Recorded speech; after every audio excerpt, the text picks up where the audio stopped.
Bonsoir, alors je reprends les Nishmat, le cours de Nishmat Joël Myriam, Bat Georgel Sarah. Donc la dernière fois on a... Ah, n'oubliez pas aussi, excusez-moi, n'oubliez pas, si vous voulez poser des questions, vous avez notre adresse mail en bas qui s'affiche. N'hésitez pas à poser des questions, on essaiera de vous répondre. Maintenant, on rappelle rapidement ce qu'on avait dit la dernière fois, à savoir que le texte, pourquoi j'ai commencé par le texte de la Tfila, parce que dans la Tfila, dans la voda du juif, les hommes de la Grande Assemblée ont fixé dedans quel était le sens de l'expérience messianique. Et on a vu qu'en réalité, l'idéal messianique, c'est effectivement quelque chose que je dois intégrer en moi, dans ma avoda, dans mon quotidien. Maintenant, on reprend donc les textes, c'était les points que j'avais annoncés. On reprend maintenant les textes, on est toujours dans l'introduction, je ne suis pas encore sorti de l'introduction, mais je voudrais quand même déjà commencer ici par où est-ce qu'on voit dans les textes de la Torah, où il est question effectivement du dévoilement messianique, donc de la fin des temps, ce qu'on dit en hébreu, Acharit Hayamim, la fin des temps. Alors, il y a d'abord un Rambam par lequel je voulais commencer, dans l'Ilchot Melachim, au chapitre 11, Halacha Aleph. Le Rambam dit la chose suivante. Il dit que, je lui traduis le texte, la Torah atteste elle-même de la promesse messianique lorsqu'elle dit, donc c'est dans Dvarim, à la fin de la parashat Nitzavim, Dvarim, chapitre 30, voilà ce que dit la Torah, donc rappelle le Rambam. Hachem te prendra en pitié, donc à la fin des temps, et mettra un terme à ton exil. Il te rassemblera de nouveau du sein des peuples parmi lesquels il t'aura dispersé, même si tes exilés se trouvent à l'extrémité des cieux. L'Éternel, ton Dieu, te rappellera de là, et il ira te chercher là-bas. Il te ramènera, l'Éternel, ton Dieu, dans le pays qu'auront possédé tes ancêtres, et tu posséderas ce pays à ton tour, et il te rendra florissant et nombreux, plus encore que tes ancêtres. Rapidement en hébreu, Vesham Hashem Elokecha et Shvutecha, Verachamecha Veshav Vekibsecha Bikol Ha'amim, donc il te ramènera, Asher Efitzecha Hashem Elokecha Shama, là où il t'a exilé, et ainsi de suite. Donc Hashem te ramène à l'endroit, à la terre de tes ancêtres, Asher Yarshu Avotecha, Veyerashta, et c'est toi qui va hériter de cette terre. Et dit le Rambam, ce passage de la Torah renferme tout ce qui a été prédit par les prophètes en ce qui concerne le Messie. Voilà ce que dit le Rambam là dans l'Ilchot Melachim. Alors en fait, effectivement, ce texte donc de Dvarim, donc du Deutéronome, chapitre 30, verset 5 essentiellement, on va dire, le texte commence, et Rashi souligne cette anomalie, Veshav Hashem Elokecha et Shevutecha. Veshav, littéralement, il est dit comme si, dit Rashi, il aurait dû dire Ve'eshiv, Hashem a ramené, il ramènera, pardon. Ve'eshiv, Hashem ramènera. Là, il écrit Veshav, Hashem est revenu. Et Shivutecha, de tes exilés, il y a quelque chose qui ne va pas dans le texte, en hébreu. Et dit Rashi, de là, nos sages en ont déduit que la Shrina réside avec Israël, même au fin fond de l'exil. Et qu'elle a inscrit sa propre délivrance, la délivrance de la Shrina, le jour où eux-mêmes seront délivrés. Et Rashi ramène une Gemara ici dans Megillah, Daf Kaftet Amud Aleph. Et alors, à ce moment-là, quand ils seront délivrés, la Shrina aussi reviendra avec eux. Donc on voit ici dans ce verset que,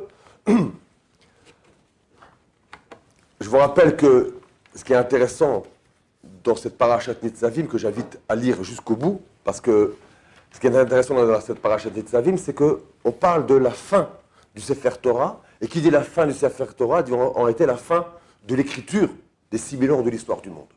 Donc quand on arrive à la fin du Sefer Torah, en réalité on est à la fin des 6000 ans. Il y a beaucoup de choses, beaucoup de commentateurs qui ont parlé de cette paracha-là, je ne vais pas revenir dessus, mais ça vaut la peine de lire tout le paragraphe, tout le chapitre 30, pour voir effectivement comment les choses, elles se sont matérialisées sous nos yeux, nous, contemporains, qui vivons les événements qui ont été écrits dans le Sefer Torah, qui sont déposés donc dans la révélation messianique, dans la révélation, sinaïtique. Et ce qu'on voit, c'est que ici, Rashi nous dit, voilà, Veshav Hashem, c'est lui, Hashem, qui reviendra lui-même en même temps que les exilés, et ça qui est enseigné ici dans Dvarim. Ça, c'est le premier texte important qu'il faut retenir dans la Torah Shebirtav. Maintenant, il y a deux autres textes qui sont moins expressifs, qui sont beaucoup plus, qui sont beaucoup plus sur la forme de l'allusion, allusif, même on pourrait dire même mystérieux. Le premier texte, c'est la prophétie qu'on vient de le lire la semaine dernière, que Yaakov Avinu, au moment de bénir ses enfants dans la parashat Vayechi, Yaakov Avinu a effectivement lui aussi une prophétie sur la fin des temps. Juste avant de mourir, Yaakov appelle autour de lui ses enfants. Et là aussi, la fin du Sefer Bereshit, c'est aussi écrit dans les commentateurs, c'est aussi en réalité la fin des 6000 ans, puisqu'en réalité le Sefer Bereshit en lui comprend, comme le Sefer Torah comprend aussi les 6000 ans d'histoire, le Sefer Bereshit aussi, en vertu d'une règle qui est beaucoup qui est très intéressante pour comprendre, pour lire la Torah justement à notre dimension à nous, il y a une règle qui s'appelle Maaseh Avot Siman Lebanim. Ce que les Avot, que les ancêtres ont, les principes, on pourrait dire d'humanité, ont vécu, ce sont Siman Lebanim, pour nous ce sont des signes, c'est-à-dire on va les utiliser pour effectivement vivre dans notre existence les valeurs que Avraham Avinu, Noach, les grands de toutes les générations ont exprimé, qui se disent dans le Tanakh, dans tout le Tanakh, et aussi, aussi bien entendu dans les Nevi'im, pas uniquement dans la Torah, dans la Torah qui a été dévoilée au Har Sinaï. Maintenant, donc il dit là-bas que Yaakov a réuni autour de lui tous ses enfants, et il veut leur dévoiler la fin des temps. Le Ramban, Nachmanides explique ici que marqué Acharit Hayamim. Que Acharit Hayamim, dit le Ramban, on parle de quoi? Effectivement, on parle de la fin des temps. C'est quoi Acharit, littéralement, ce qui vient après Hayamim, donc les jours, et dit la fin des temps, dit le Ramban, c'est l'époque messianique. Très intéressant aussi de voir que le Sforno dit ici, donne une définition de c'est quoi l'époque messianique. Ça revient un petit peu à ce qu'on a voulu dire dans la lecture qu'on a faite de la Hamida avec ce que les hommes de la Grande Assemblée ont enseigné, à savoir que les brachot du Shemona Esrei, elles prennent cette forme-là parce qu'elles nous appellent à nous un réveil de la conscience qui permet justement le dévoilement messianique. C'est ce que dit le Sforno ici donc, dans Vayechi. Il dit qu'en réalité ici, il est surtout question de la disparition, de la malveillance des nations. Ça revient à ce que je disais tout à l'heure, à savoir que la Gemara elle enseigne aussi que qu'est-ce qui différencie l'époque messianique du Olam Hazé, donc de la période que nous vivons, c'est Shibud Malchuyot, littéralement le gouvernement des Malchuyot, des empires, on en parlera plus loin, des nations.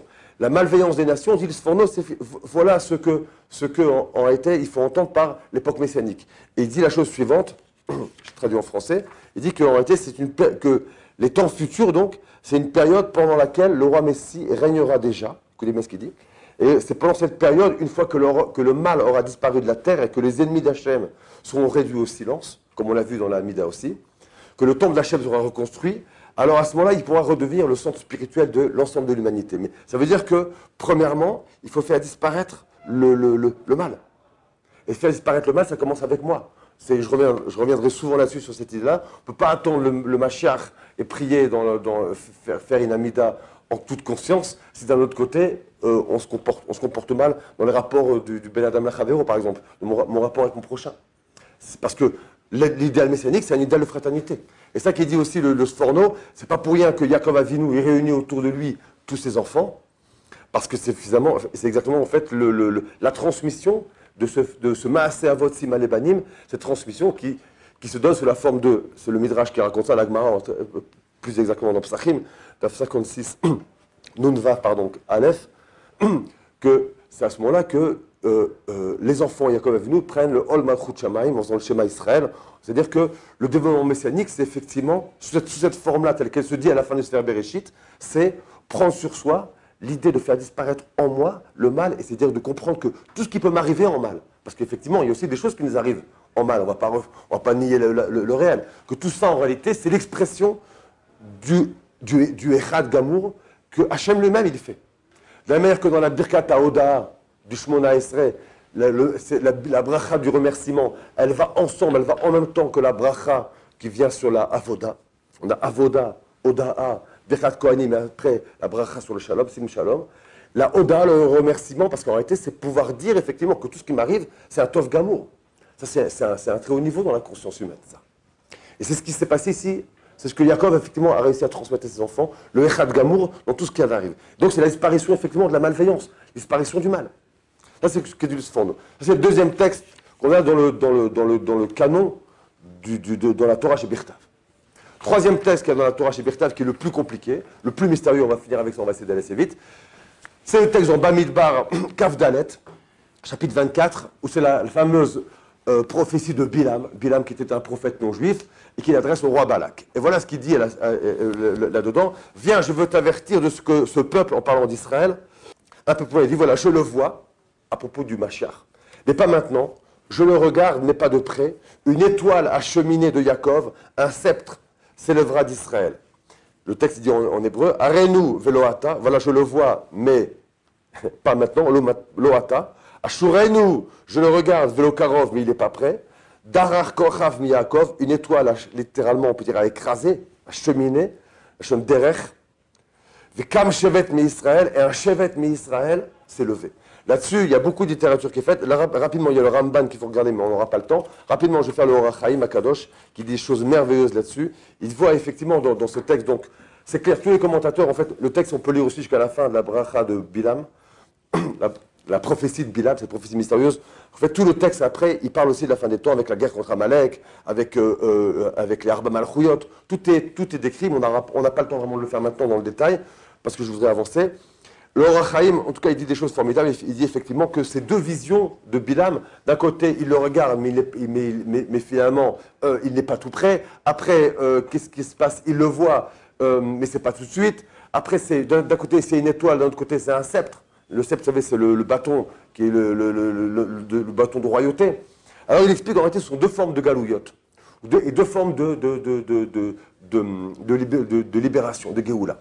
Il y a une Géoula qui vient en son temps, on en parlera plus tard, c'est-à-dire que quand il n'y a plus d'autre espoir, il y a une Géoula qui arrive avant l'heure en fonction de nos mérites.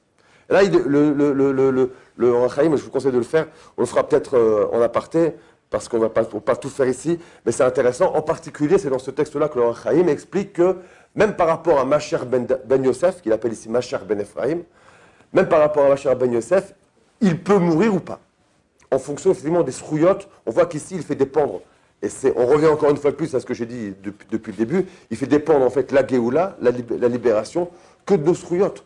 On voit dans la paracha Shavua Shemot que la Géoula, elle dépend de quoi? De la Tfila, la Zahaka.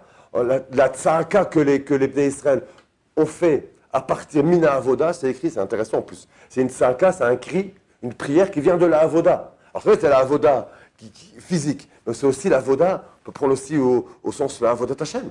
C'est-à-dire qu'à partir du moment où l'homme, il a, pour lui, l'espérance messianique, c'est une vraie nécessité. C'est-à-dire qu'il sent en lui un vrai besoin de vouloir s'arranger lui-même et d'exprimer le tov en lui et de faire disparaître le rat. Il y en a marre, on veut le tov, on veut une vraie fraternité humaine, on veut vraiment que le tov, que le bien il se dévoile dans le monde. Alors là, ce cri-là, il peut faire apparaître les choses. Ici, c'est la même chose. Parce que c'est à partir du srout, on peut faire effectivement apparaître le Mashiach avant l'heure. Mais si maintenant il n'y a pas ce Kéli, de toute façon il reviendra. Le Mashiach viendra de toute façon. La tchouva se fera de toute façon, comme il dit le Rambam, on en reparlera plus tard. Mais de quelle manière? Hachem, il enverra alors à Israël un Melech caché qu'est Aman, dont les xéros seront aussi durs que celles d'Aman, et ils seront obligés de faire teshuva. Voilà, shalom à l'Israël, que l'on n'arrive pas là, qu'on soit tous zochés de faire teshuva besrout, bekarov.